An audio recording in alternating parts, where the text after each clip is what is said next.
Hi, and welcome back to the Drama-Free Healthy Living podcast. I'm so happy you're here.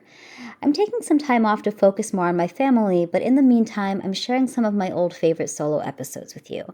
I hope you find this one helpful on your health and fitness journey. And if you want regular nutrition and wellness tips, join me at jessicacording.substack.com. When you subscribe, you'll get a free guide on what to eat to manage stress.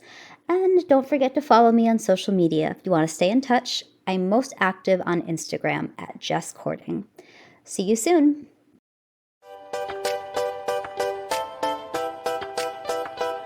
Welcome to Drama-Free Healthy Living with Jess Cording. I'm your host, Jess Cording.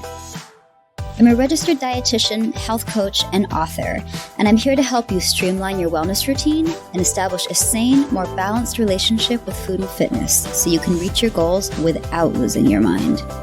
On this podcast, we'll talk about nutrition, exercise, self-care, mindset, and more. I'll be bringing you interviews and expert insight on the topics that matter to your health and wellness. Hi, and welcome back to the Drama-Free Healthy Living podcast. I'm your host, Jess Cording. And today we're going to talk about what to eat when you're exhausted and craving all the carbs and sugar. So this comes up quite a bit during things like when we have like time changes, or if someone is going through a really busy or stressful season where it's impacting their sleep. I see this a lot with my clients who are new parents. When you're really tired, there are physiological changes that cause you to crave certain foods that you might not notice most of the time, or that you might not be so drawn to. And I have found that this can create some stress for people. So today I wanted to demystify that experience and share some tips for what to eat when you're feeling really tired. So if you are feeling sluggish, cranky, you didn't sleep well, and like all you want to eat is like candy and sugary coffee drinks and potato chips and I don't know, like all the sugary things. I think sometimes people get really down on themselves, and something I see a lot is they talk about that they have no willpower. And I like to step in and remind you that a lot of this is your body trying to protect you. Like when you're tired, your body's like, oh no, like my defenses are down. If I have to outrun a predator, like I'm gonna need energy to do that. And our body recognizes carbohydrate as a very quick hit of energy, but sees a donut and is like, oh, hi, glucose, get into me. And glucose is our brain's preferred fuel source. And so sometimes when we're going through phases where our energy is low, our resources are down, our body wants help getting back to baseline so it can feel better and do the things that it thinks it needs to do.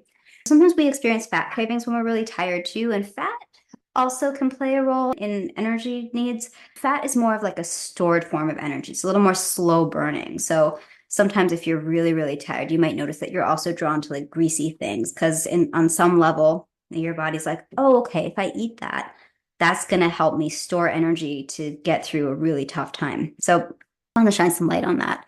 And beyond that, we have certain hormones that regulate our hunger, so to speak. So two really big ones to know about are leptin and ghrelin. And what happens is when you're really tired or when you're sleep deprived, these hormones kind of go all out of whack, making you feel like you're more aware of being hungry, but you're less perceptive of when you're full, which is a really inconvenient combination. So just sometimes I find that for my clients, knowing that can be really, really helpful and just take some of the guilt and the shame off, because a lot of people are carrying around shame around cravings. This is just like a lovely societal piece of bullshit that we're still dealing with.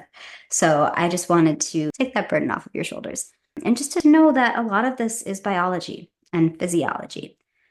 But okay, so the thing is though, these high sugar, like high carb foods that might not have much nutritional value going for them, these could set you up for blood sugar spikes and crashes, and that's going to bring your energy, your mood, your focus along for a ride on that roller coaster. So a few things that can help.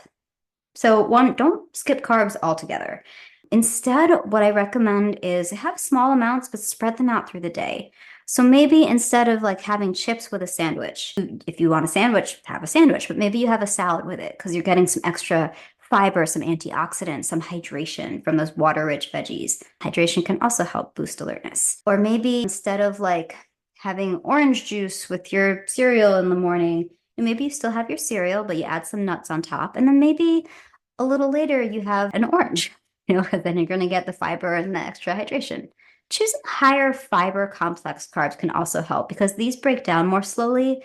So they give you a little more slow burning energy. So things like oatmeal, quinoa, brown rice, and other whole grains, lentils, peas, chickpeas, other beans, things like sweet potatoes. I'm not anti-white potato at all, but they do tend to have a little less fiber. High fiber foods like berries, apples, pears, citrus, all good stuff. And then you're probably sick of hearing me say this, but it's a cliche for a reason. Pair your carbs with protein and fat. This helps stabilize blood sugar. And this is what is going to help you feel full and energized for a while.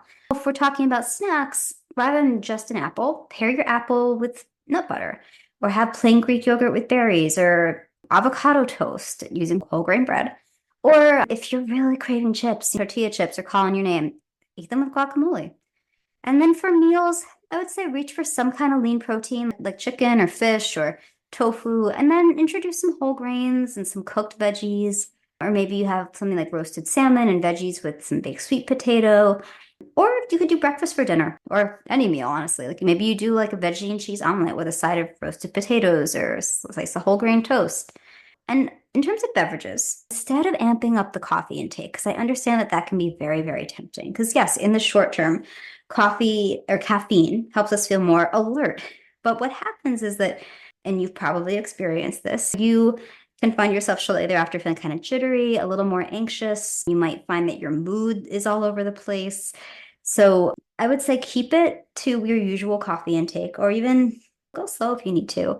I'm a big fan of green tea and matcha tea because you are still going to get a little caffeine, but you're also going to get an amino acid called L-theanine, which is very helpful for allowing you to remain focused but calm and without those coffee jitters. So just something to consider. So if you're having a day where you are really, really dragging and normally you would like, nope, I'm going to get another espresso in the afternoon. Maybe that's a day instead of doing like an emergency espresso, maybe you start with a green tea. So you get a little caffeine, but without the big hit of caffeine. So just take it as someone who used to drink 8 cups of coffee a day. It can be an adjustment, but it can be done and you will be very happy that you made that change.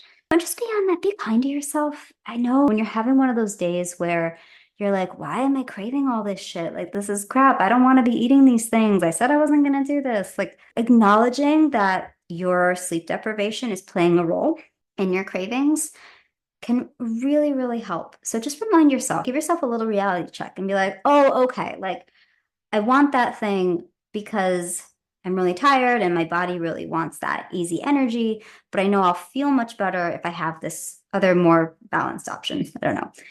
But if you do find yourself giving into a craving that you're like, I wish I hadn't done that, let yourself move on with your day. If it's something like really sugary, carby, I would say your next meal, prioritize fiber, protein, and healthy fat just to help rebalance a little bit. But don't beat up on yourself. Life is too short for that. So if you are looking for more info on tips like what to do in different kinds of situations, on my Substack, I have a whole series called WTF to Eat. So I share lots of tips for all different kinds of situations where this is going on, this is what you should eat. So if you're interested, you can click on the link in the show notes or hop on over to jessicacording.substack.com. I can talk today. I'd love to see you there, and it's totally free. As always, guys, if you like what you hear, please consider leaving a 5-star review on Apple Podcasts. They really matter and help me continue to bring you useful content to improve your well-being. So as always, have a wonderful day and we'll talk soon. And just one more thing. I may be a dietitian, but I'm not your dietitian. The information in this podcast is meant for educational purposes only and is not intended to diagnose or treat any medical condition. It is also not a replacement for individual counseling. Always check with your healthcare provider for questions related to your own health and well-being. Thank you for listening to Drama-Free Healthy Living with Jess Cording. We'll see you next time.